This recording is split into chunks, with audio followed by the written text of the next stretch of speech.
Welcome inside Appalachia. I'm Mason Adams.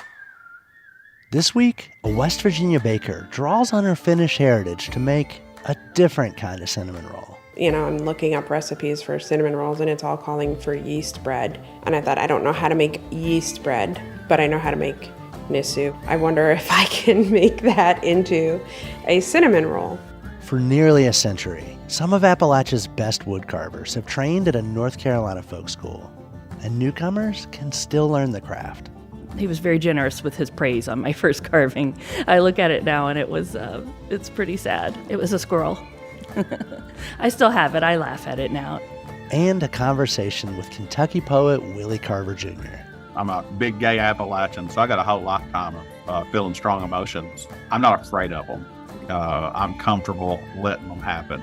You'll hear these stories and more this week inside Appalachia. Welcome inside Appalachia. I'm Mason Adams. There's nothing like the smell of freshly baked cinnamon rolls straight out of the oven. A baker in Charleston, West Virginia, has a new twist on this traditional treat, and it borrows from her Finnish family bread recipe. Folkways reporter Zach Harold has more. Sometimes when I open my front door, I find a little aluminum pie plate there on the step. And without looking, I know exactly what's under the clear plastic lid. Several little cinnamon rolls, all drenched in icing. And this ain't the work of DoorDash or Uber Eats. It's a delivery from my down-the-street neighbor, Kim Kerr. She makes these cinnamon rolls, and a lot of other good stuff, to sell at farmers markets around Charleston, West Virginia through her small business, Whimsy and Willows. She brings my family the ugly, misshapen ones that she can't sell. Though I can attest, they taste just fine. After a couple years of these surprise deliveries, I finally asked Kim how she got into the cinnamon roll business. And the story, it turns out, involves some real detective work. I started Okay. to, but then I didn't. She invited me and my microphone over to hear the tale while she made a batch. 1.5 cups of whole milk. You got to get it to boiling. It's about 3 minutes. Just enough time to give you the backstory. This all started when Kim and her husband Patrick started Whimsy and Willows. It was a little rough going at first. And so we started with jam and realized that everybody has jam. So I like baking. So I was like, well, I will get some of Sylvia's recipes because she had phenomenal recipes. Sylvia is Kim's great aunt, and she was the family baker. Whether she came to visit Kim's parents or they saw her at family reunions in Massachusetts, Sylvia was always baking up a storm. And so we would have to go to the store with Sylvia and buy packets of yeast and buy all of this stuff. She made everything, from dinner rolls to gargantuan wedding cakes. But her specialty, and the family favorite, was nisu, a sweet, braided, cardamom-flavored bread native to Finland. Finnish people are big on drinking coffee, so it's a coffee bread. So it was just always there. Like nisu, Kim's family is originally from Finland. Her great-grandfather Mutti, Sylvia's father, immigrated from there in the early 20th century. The family tried to stay connected to those roots over the years and often attended Finnish heritage festivals down in Florida, where nisu was a regular feature. But none of it tasted quite as good as Sylvia's. Hers is more ooey gooey is the best way that we can describe it. So. All right, the microwave's beeping, and that means the milk is ready. Now she adds a stick of butter into the measuring cup and allows it to melt. Kim wanted to bring Sylvia's nisu and its ooey gooey goodness to her farmer's market stand. There were just a few problems. For one, she'd never made nisu before, never made any kind of bread before. But more importantly, Sylvia wasn't around anymore to teach her how to make it. Kim did get in touch with one of Sylvia's nieces, the family's de facto historian, who was able to track down one of Sylvia's recipe cards. But it wasn't quite complete. The card listed the ingredients. It told Kim what temperature to set her oven to, but it contained no directions. Kim took what information she could glean from that card, filled in the gaps with Nisu recipes she found online, and made her first attempt at her childhood favorite. It wasn't a disaster, but it wasn't right. It wasn't that ooey gooey texture she remembered, so she reached out to Larry, one of Sylvia's sons. He found another incomplete recipe. This one had the ingredients, but not the measurements for them, though it did have the steps. She taught, enough people that I was able to put it kind of sort of together. This new recipe fragment revealed a few of Sylvia's tricks. The first being, you got to get that milk to almost boiling and then melt the butter in it. And unlike some of the recipes you find online, you can't just add everything to the stand mixer at once. I do about half the flour first, and then mix it, and then add in the yeast, and then do 2 more cups of flour and mix that, and then add in the butter mixture, the butter and milk. The first batch of Nisu she made following her dear Aunt Sylvia's order of operations turned out perfect, just as ooey and gooey as she remembered. And Sylvia's son Larry agreed. He comes to visit us every now and then, every few years, and he will say, this is just like my mother's. Like, this is my mother's. So that, the first time he said that, it was like, all right, good, we nailed it. It wasn't long after Kim had finally cracked the Nisu code that inspiration struck for a new twist on the family favorite. This was 2020, and like all of us, Kim was stuck at home during COVID lockdowns. She got a hankering for some cinnamon rolls, but couldn't go anywhere to get them, so she decided to make her own. And I thought, well, I'm looking up recipes for cinnamon rolls, and it's all calling for yeast bread. And I thought, I don't know how to make yeast bread, but I know how to make Nisu, which has yeast, and it's a bread. I wonder if I can make that into a cinnamon roll. Instead of forming the dough into long snakes and braiding it together, as she does for Nisu, she just rolled it out into a flat square. And then I paint it with melted butter. Covered that square of dough with a cinnamon sugar mixture. And then you roll it up. She cut that rolled up log into medallions, put those medallions in pans to rise for about 45 minutes, and then put those pans in the oven. Cook them for about 17 minutes. And then I spin them around and give them about 3 more and take them out. It turns out that sweet, ooey gooey, cardamom flavored Nisu dough made perfect cinnamon rolls. But there was one piece missing. And while that's going, I'm going to go ahead and make the icing.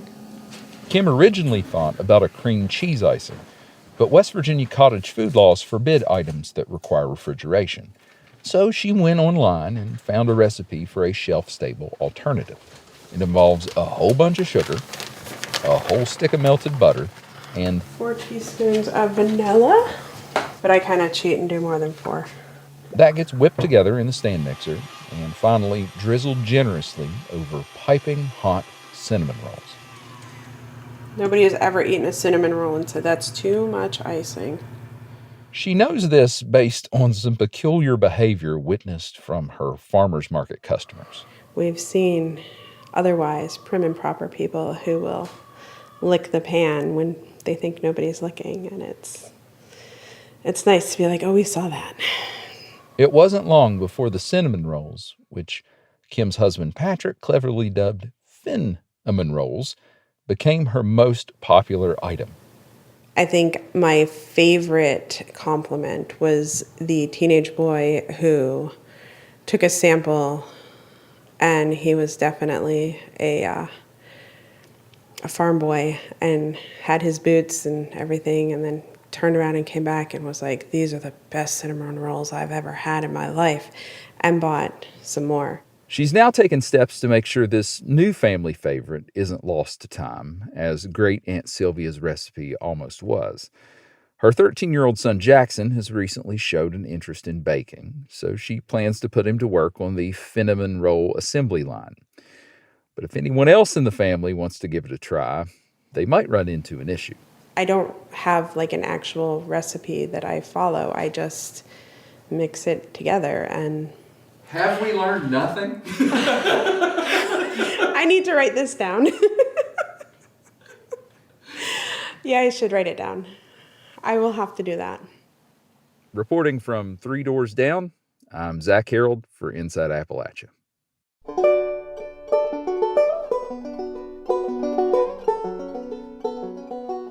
That story is part of our Folkways reporting project, which covers arts and culture in our region.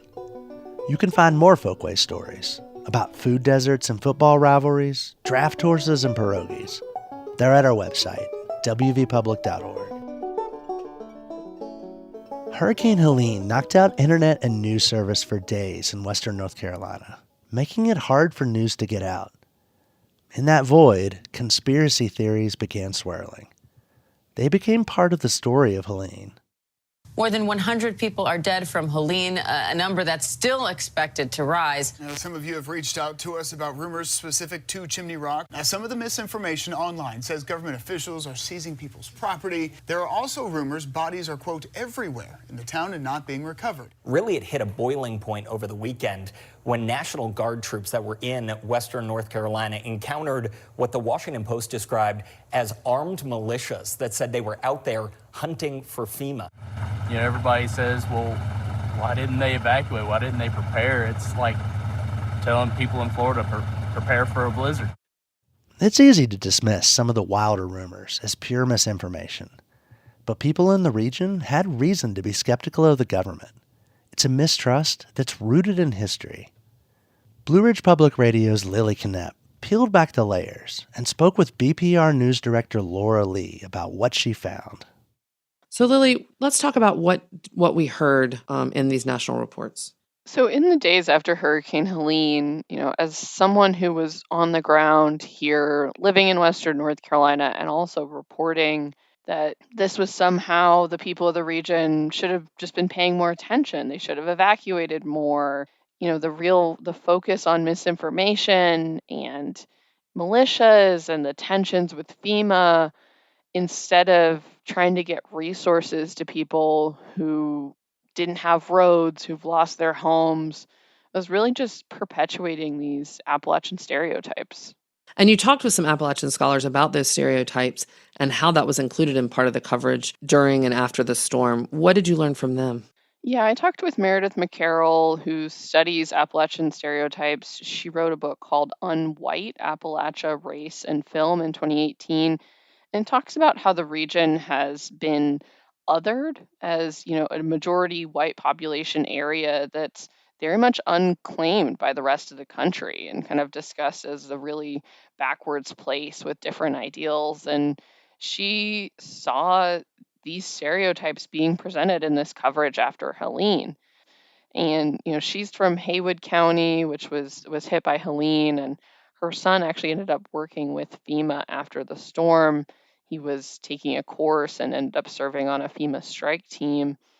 And so she ended up telling him about this context for these discussions. What I found myself wanting to tell my son was the history of the government coming in and taking land for things like building national parks and removing people from the land, to say nothing of the native people who were here before settlers. Meredith brought up the fact that FEMA, did have to briefly pause door-to-door operations after there were these rumors that there was an armed militia headed to threaten FEMA workers. And it ended up one man from Rutherford County was arrested, and those operations quickly resumed. And for her, that story was really a marker of these stereotypes. That story, I believe, just got totally blown out of proportion.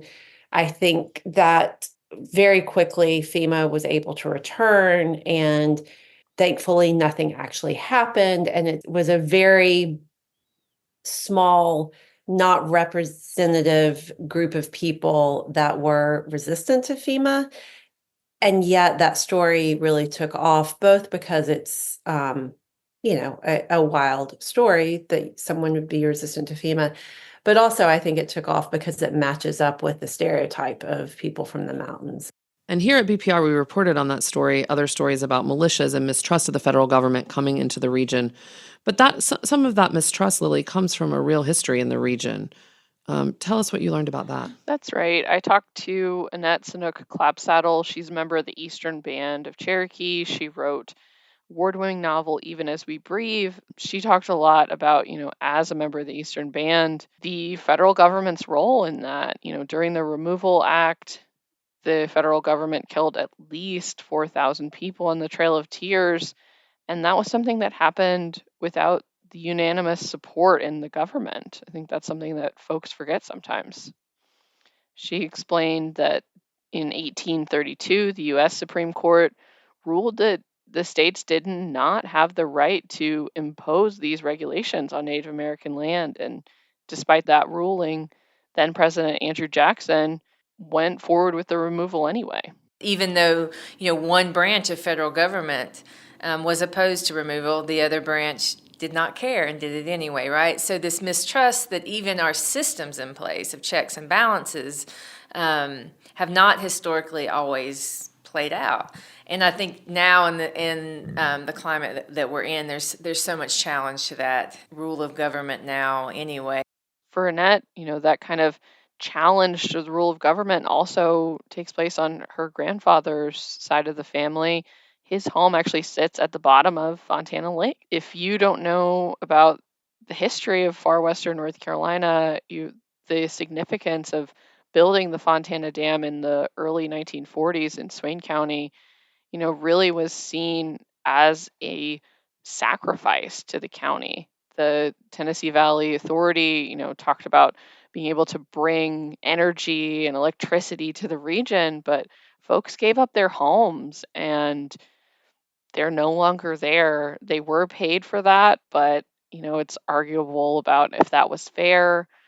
And another piece of this is the federal government's promise to build a road to the graves that were covered up by that lake. And that road, you've probably heard of, Laura, is the road to nowhere. It was never finished.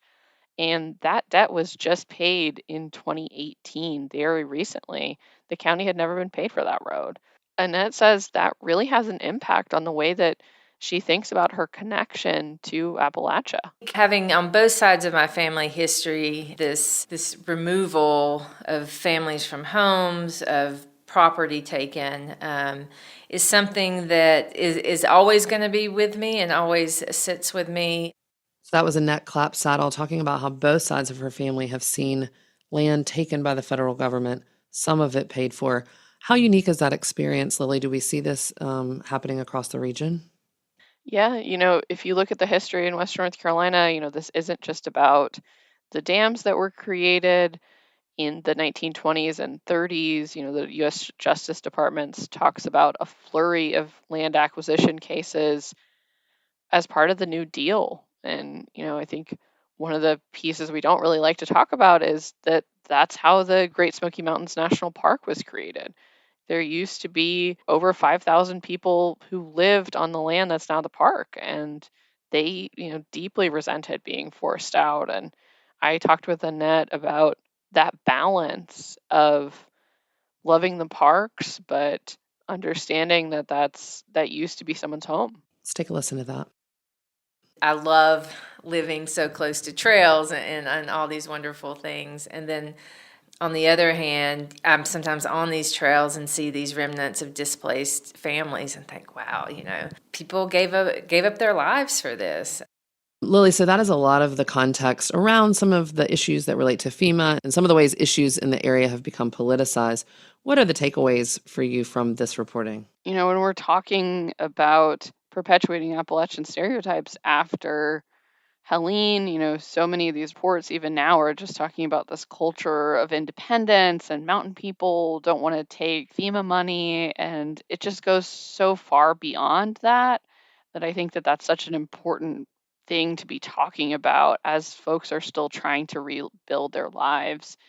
And one of the things I talked about with Annette and with Meredith McCarroll was just how much the community across the whole region really stepped up after Helene to help each other and work together and show those other Appalachian traits of community and taking care of your neighbors. And so that's really what they wanted to focus on at the end of the day. But ultimately, this politicization has had really real consequences. I mean, we've seen reporting that only about 15% of households in North Carolina have applied for FEMA assistance. And so when we're talking about why it matters that the national media and politicians are focusing on this in the aftermath of a disaster, the worst time in some of these people's lives, there are real consequences. Lily, it's always great to talk with you. Thanks so much.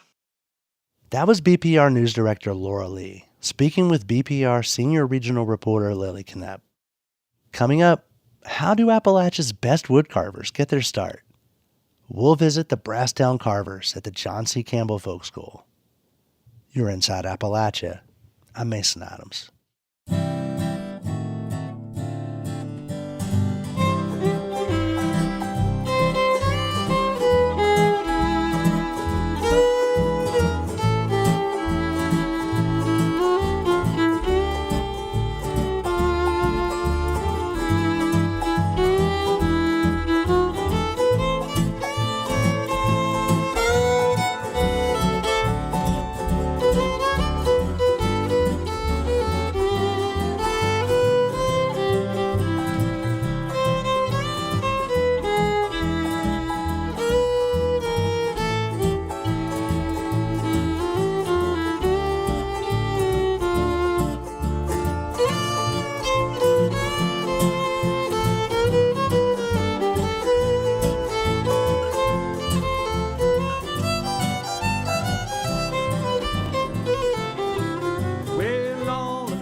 Support for Inside Appalachia is provided by Concord University, focusing on students' futures. Classes available at concord.edu/apply. The John C. Campbell Folk School was founded in western North Carolina in 1925, and the Brasstown Carvers have operated there almost as long, since 1929. Their woodwork has been celebrated, sought after, and collected. Today, only a handful of Brasstown carvers remain, but the group is still attracting new students. And, with the help of longtime carvers, they're shaping a new future. In 2024, Folkways reporter Stephanie Priscus brought us this story. It's a foggy morning, and Angela Wynn is headed into the John C. Campbell Folk School. Angela works as a housekeeper here. But today, she's at the school for a different reason. Hey, buddy. Good to see you again. Hi, how are you? She's here to learn how to cut out wood blanks from Richard Carter. I just cut boxes of patterns out. Okay. He's a longtime Brasstown carver. Yeah, I try to pick a piece of wood to get 2 or 3 out. Angela moved to Brasstown from Florida about 1.5 years ago, and that's when she started learning to carve. She says she tried different crafts before, but this felt different. I was instantly hooked. Well, almost instantly. The first carving night, I absolutely was clueless, and I didn't even know where to start. I could see what I wanted to do. I just didn't have the nerve to do it. But she got some help from Richard. He was very generous with his praise on my first carving.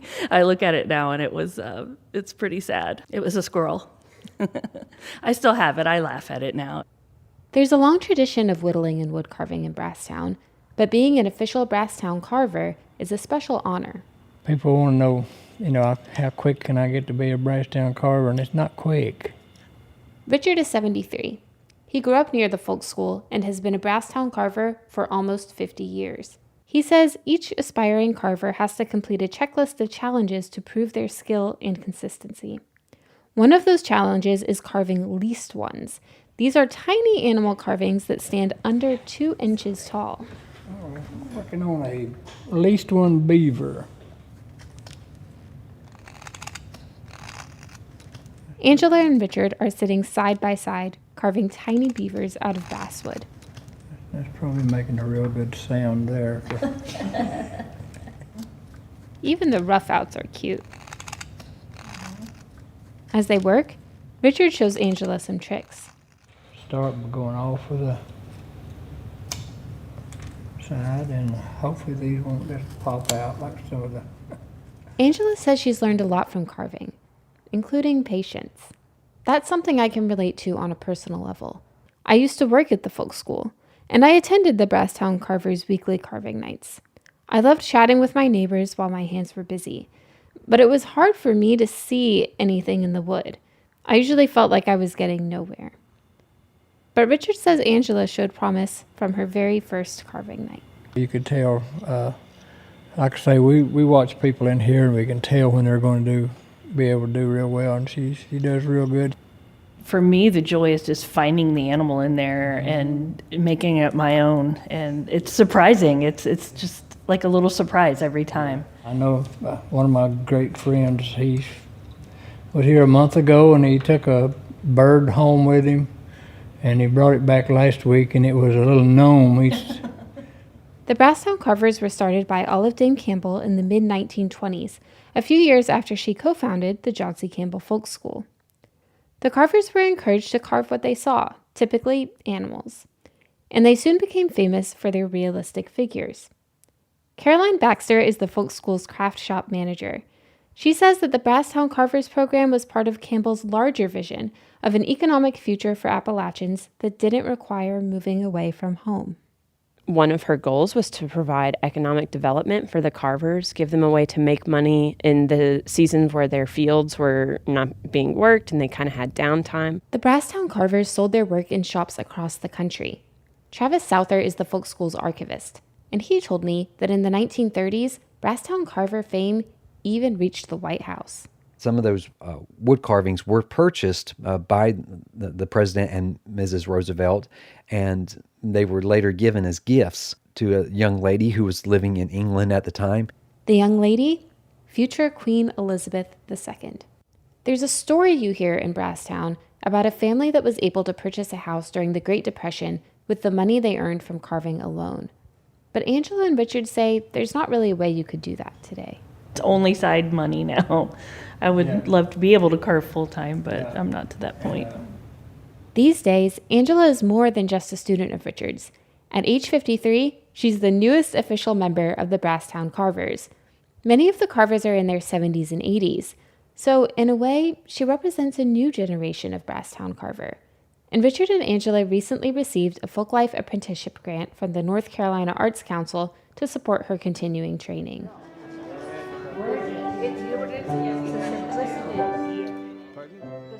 Richard and Angela meet again for the weekly carving night at the folk school, which is free and open to all. It's a place for experienced carvers to spend time together and talk shop. I'm trying to finish off the details in the little ghost. He was roughed out, but I'm trying to smooth out the edge. It's also a place for newcomers to try out carving. Richard says they really want to encourage young people to come. We got a young one, 9-year-old coming tonight, so hopefully he's excited to get into this. I've got a 6-year-old at home that wants to do it, but I'm trying to hold out on that for a while. I may give him a bar of soap and something to let him work on. As the newest Brasstown carver, Angela has some advice for beginners. One thing I would say is just to try it. Don't be afraid. Don't be intimidated. She says, just give it a shot. You never know what you can do until you try. For Inside Appalachia, I'm Stephanie Priscos in Brasstown, North Carolina. That story is part of our Folkways reporting project. To see photos of woodwork made by the Brasstown Carvers, visit our website, wvpublic.org. The winter holidays are over, but there are plenty of Christmas trees and gift boxes still hanging around. What are you supposed to do with it all? Amy White is the Director of Sustainability at Marshall University, and she's got some ideas. WVPB's Chris Schultz spoke with White about conscientious ways of cleaning up. Let's establish a baseline. What is sustainability? So sustainability actually has 3 pillars. I think everyone thinks of the environmental pillar, and that is true. We need to protect our resources, but also there is a fiscal responsibility pillar. So we have to have a strong, healthy economy. And then the people pillar. So we need to think about the people around us and do what's good for everyone involved. What are some sustainability concerns that you see around the holiday? there is a lot of concern now that online shopping has increased so much. You have increased packaging, you have shipping it, across the country, sometimes across the world. And so that's something that we do need to think about as far as carbon footprint and the added packaging and resources that it takes to get the gift to you. But another important thing to think about is, shopping locally. Anytime you buy something online that you could have purchased locally, you're actually putting a dent in your local economy. And we can't truly be sustainable unless we have a strong local economy. Also, if you shop locally, if you go to your locally owned stores, mom and pop shops, that kind of thing, you're reducing that carbon footprint. Yeah, one thing definitely of concern is, think when you're shopping for Christmas presents about how this gift is going to impact your local economy and the environment as well. When we're talking about sustainability as it relates to maybe returns or the disposal of old items around the holidays, what are some things that people need to keep in mind? So if you're going to return an item and you have to, send it back through the mail, you can take it to certain drop-off locations like the UPS store, and they will actually wait until they have a large box all going back to the same place before they ship. If you just send it back yourself, that is just more travel time, more carbon footprint, more packaging that doesn't need to happen. As far as getting rid of an item that maybe a gift is replacing, look to see if it's a recyclable product and take it to an appropriate recycling center. And a lot of places like Goodwill, where you can take your appliances or your electronics for electronics recycling. You may also want to reach out to your local solid waste authority. Every county has one. And see, a lot of times right after Christmas, they will do electronics recycling drives. And what about local resale pages on Facebook, for example, come to mind, or buy nothing groups? That's another great way to get rid of things just in general around your house instead of throwing them away. And also, selling them online at a discounted price. eBay is certainly an option, then again, you're shipping. There's really, it's difficult to get away from a lot of the carbon impact from shipping. But if you're doing something locally, like donating to a local shelter, or you're using the Facebook donation sites, then that is the perfect way to do it. I think the best thing to think about all year round is just stick local. If you can shop local, do returns local, donate local, you're going to have a huge impact on the economy and the environment. And people, if you're donating items to someplace that are actually going to give them to people in need. Where does your office stand on the issue of Christmas trees, both live and artificial? I think that either can be an option depending on how you go about it. So as far as real Christmas trees go, there are several ways to purchase those. You can buy live Christmas trees with the roots still attached and plant them after Christmas. If you buy a pre-cut live Christmas tree, you can always send it to a composting center. You can have it ground up for mulch, or you can take it to the DEP and they will actually use those trees in lakes as fish environment, which is a great way to get rid of them. So as long as they're disposed of properly, I don't think that real trees are an issue at all. I tend to try to stay away from plastic. However, if you do keep the tree over 10 years, there's research that shows that you've offset your carbon. I just don't know how many people would keep the artificial tree for more than 10 years. Also, again, I know this loops back and I sound like a broken record, but think about where that plastic tree was made and what kind of conditions it was made under. There's so much that goes into every decision to be made.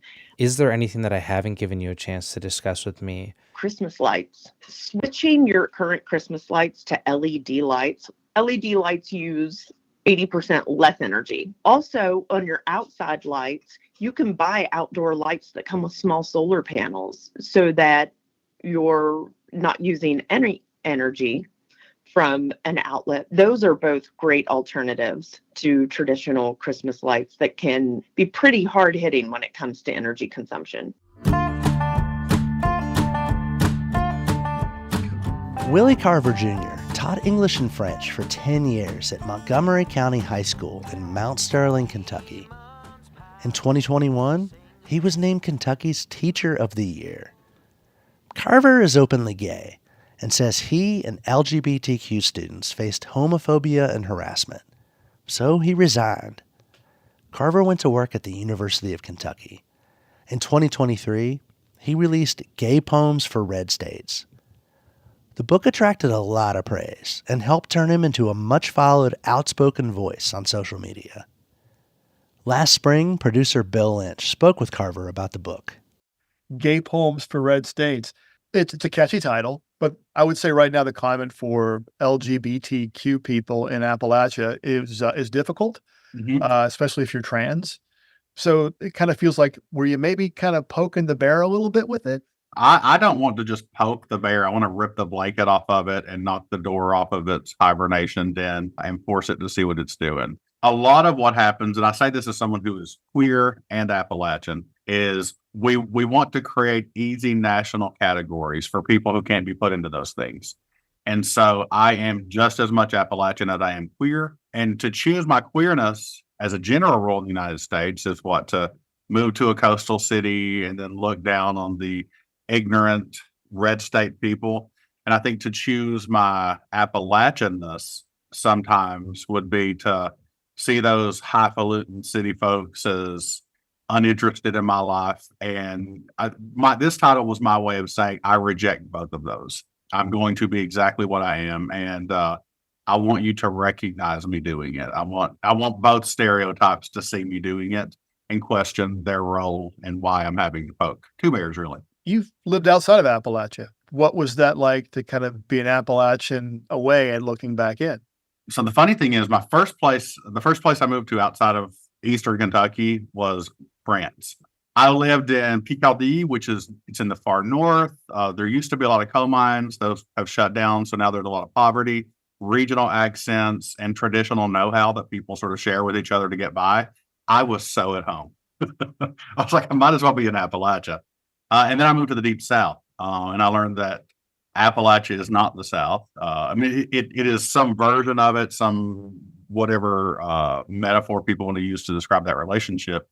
But the humor of Appalachia doesn't translate easily into the suburban South, at least. I think the free spirit and the not taking stuff too seriously part of Appalachia doesn't translate itself very well to the South. I lived in Vermont. It's beautiful. It's where I got married. I will always be grateful for that. But it was there that I really saw played out with me being in the middle of it, this sort of ignorance about people from Appalachia, people from the South, people from rural places, in the mouths of supposedly progressive people. People questioning my intelligence, people making these assumptions that I must have had to escape some horrific place. I must be so grateful because everything is better. I said something online that angered a lot of people, so that must mean I must have said something close to the truth. Someone had questioned me and said, why would a queer person choose to live in Appalachia? I just don't understand. And I said, because it will be easier for me to convince Appalachians to treat me with dignity as an LGBTQ person than to convince coastal liberals to treat me as an Appalachian person with dignity. And I think because we sort of collectively as a country group Appalachian people into a political group, no one feels any guilt about the way they treat people with stereotypes. So I learned living outside of Appalachia, how Appalachian I am, and two, that the parts of me can't be divided away for anyone's benefit. This book comes out after, everything that happened in 2022. So how far do you go back as far as poetry? Were you writing before then, or did it, the catalyst of, being Teacher of the Year in Kentucky and then, leaving your job, which came first, I guess? Poetry came way first. I was always interested in language, interested in how my family communicated ideas. I've been obsessed with linguistics my entire life, but I would hear the poetry and how people talked and wanted to replicate it, wanted to capture it. And in college, I had fantastic professors. I credit them with helping me learn to feel like I was a poet. Once I became a teacher, I basically wrote for my students. That was what it looked like. So I wasn't writing to publish or anything like that. I really conceived of myself as a teacher. I go into the classroom and whatever my students need, it's for them. Whatever I'm doing outside of the classroom is really tied back to my classroom. So I wasn't thinking about writing. But then once I left the classroom, I felt this strong need to do what I'd always been doing, which is help students. It's almost like a parent watching their kids, and the parent is actively trying to take care of them, and then you're sort of pulled away and you're like, how do I take care of them, right? In this case, that may be reminding them how strong they are. And so poetry was a natural way to do that. I like some of your imagery and things you use, and you come back to food a couple times. I think about the cornmeal pancakes, and even your description of gravy and beans and things like that. Were you aware that you were drawing those particular things, or they just kind of turn up? I was not aware. One of the things I firmly believe about writing is if you're writing a collection, whether we're talking poetry or short stories, I don't think you should need to actively tease out a motif or figure it out. I think it's going to show up, right? Whatever your brain or your heart or your soul or whatever are fixated on. And I think in writing this, I was very angry at the fact that my school was choosing silence when its students were in harm's way. And I had actually gone to write an angry letter to my superintendent about how furious I was, and ended up writing that first poem. A lot of what was happening as I was writing was I would kind of wake up and there would be this young child inside of me wanting to write, and I would just let him write about whatever he wanted to write about. And what he wanted to write about was those times when he felt loved, those times when he felt safe in school and in Appalachia. And in Appalachia, food is love. So that's why food is just this recurring motif, because those were the times when I saw people taking care of me, people loving me. And I think knowing that right now, LGBTQ youth feel very alienated, feel very unloved, feel like they don't have a place in Appalachia, feel like they don't have a place in the classroom as a general rule. And I wanted to, for lack of a better word, rebuke the educational system. I wanted to rebuke Appalachia, both of which I love, but both of which are failing children miserably right now because they refuse to wrestle with something that makes them uncomfortable. Would you like to read something from your book? Sure. Yeah. Neck bones. It's fun to watch kids respond to this when I go into high schools and read, because there's usually just a few kids who know what a neck bone is, and they get so excited to talk about it or don't want to talk about it at all. I've not had a single in between. Neck bones. The more I know that I know very little. But I know a few things for sure. And I'd bet everything I know that no princess ever ate a neck bone. But I ate a lot of them on Mama and Papa's house. My Mama and Papa's old wooden house was elderly before I was born. The porch slouching over in its crooked back in front of the door, the arthritic bones of the ceramic heaters cracking in the cold mornings, the uneven windows denser and heavier at the bottom because of a life of storm, snow, wind, and crying babies. I suppose the same thing happened to my aunts. When I spent the night there, I slept on the couch, and when I unfold myself from sleep at the beckon of the preaching wall of warmth that grew from the heater that my papa would fill with kerosene during mystical early morning hours that I'd only heard about from adults. My mama wore a red bandana on her head and played Ralph Stanley when she swept the carpet.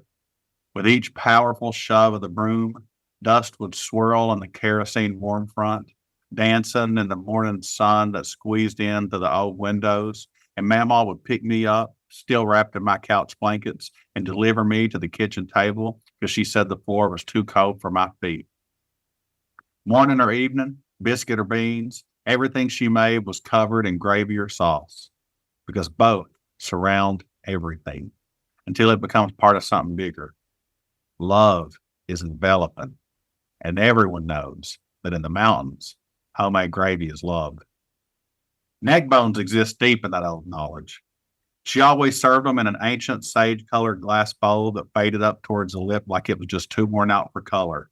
Paleontological proof of decades of grease, heat, steam, and soap. They splashed about in the bowl, floating on a thin horizon of grease, hurled flattened globes of translucent liquid light that soaked into the soft white muscles of the half-drowned potatoes, bobbing between the fleshy bones. I don't know why she even gave us forks. Eating neck bones meant abandon, a complete exorcism of rules and regulation. You'd have to hold tight to the slippery bones, then grasp the meat with your teeth, pulling slowly till you caught hold of the gristle and then rip away. Grease, juice, gristle, and tater falling onto everything. Sometimes you'd have to spit out tiny bones if you pulled too hard, and sometimes you'd get a big, satisfying bite that would make you feel like you had vanquished a long-known foe. Eating neck bones and taters is the culinary equivalent of saying ain't and meaning it, as strong as a cuss word. They used to do altar call, and long-skirted women with wooden guitars would sing that I was good enough to talk to God just as I was.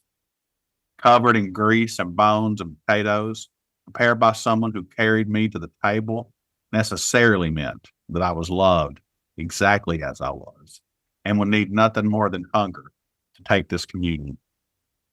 That's just awesome. Thank you. When did you write that one? I mean, that calls back, I'm sure you've drawn from family imagery right there and your upbringing. The way I write, Toni Morrison calls it the flood, but she says, your memories, your emotions, they live on your skin. And there will be moments in our lives when it floods back to you, and there's not much you can do to prevent it. I'm a big gay Appalachian, so I got a whole lifetime of feeling strong emotions. I'm not afraid of them. I'm comfortable letting them happen.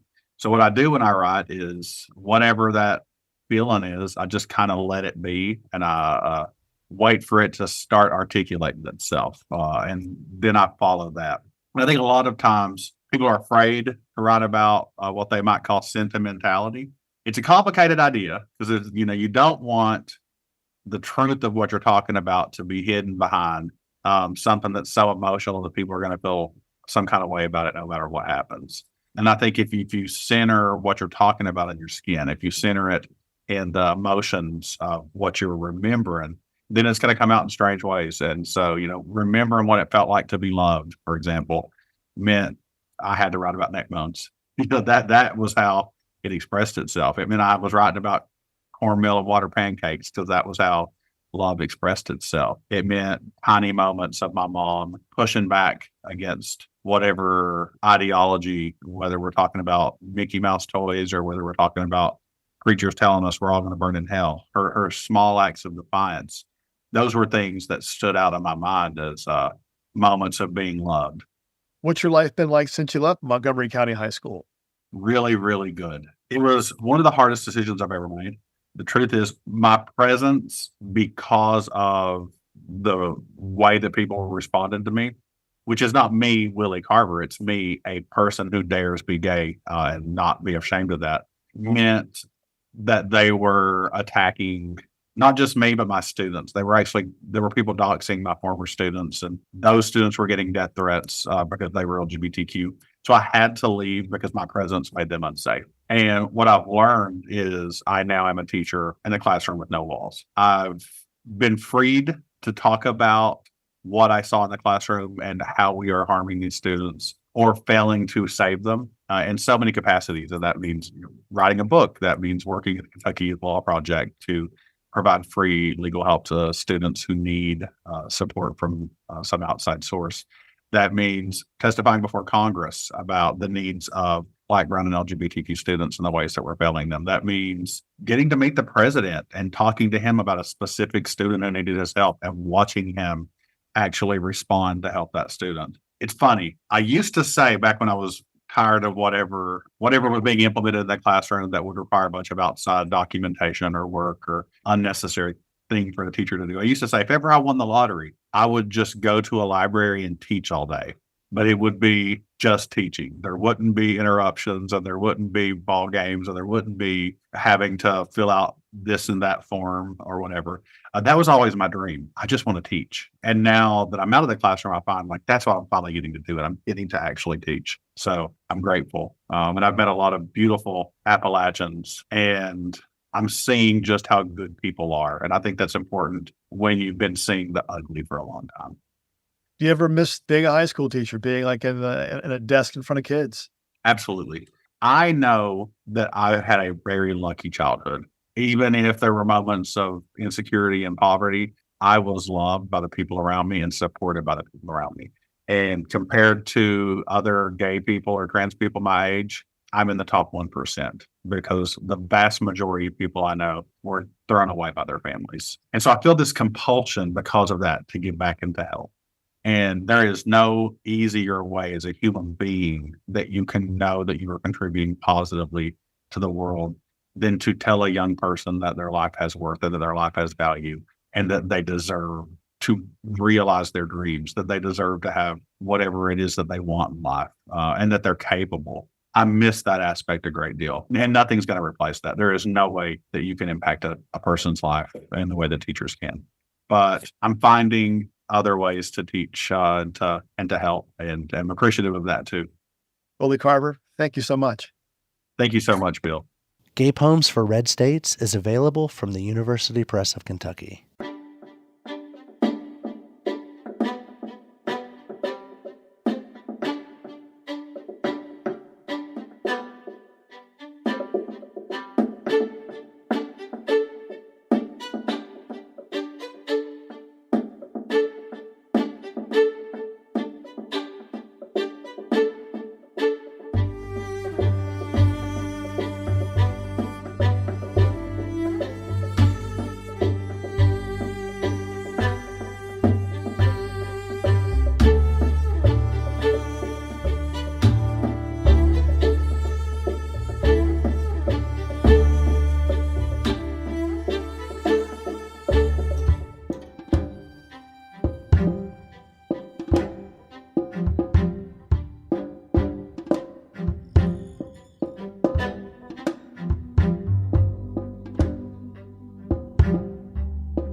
Till next time, thanks for joining us as we journey throughout Appalachia. Our theme music is by Matt Jackford. Other music this week was provided by Sierra Hall, Noam Pikelny, Joe Dobbs in the 1937 flood, Loose Cattle, Caleb Cottle, and Blue Dot Sessions. We'd like to welcome our new associate producer, Abby Neff. You can find her on X @_Abby Neff. But that doesn't mean goodbye to our former associate producer, Xander Alloy.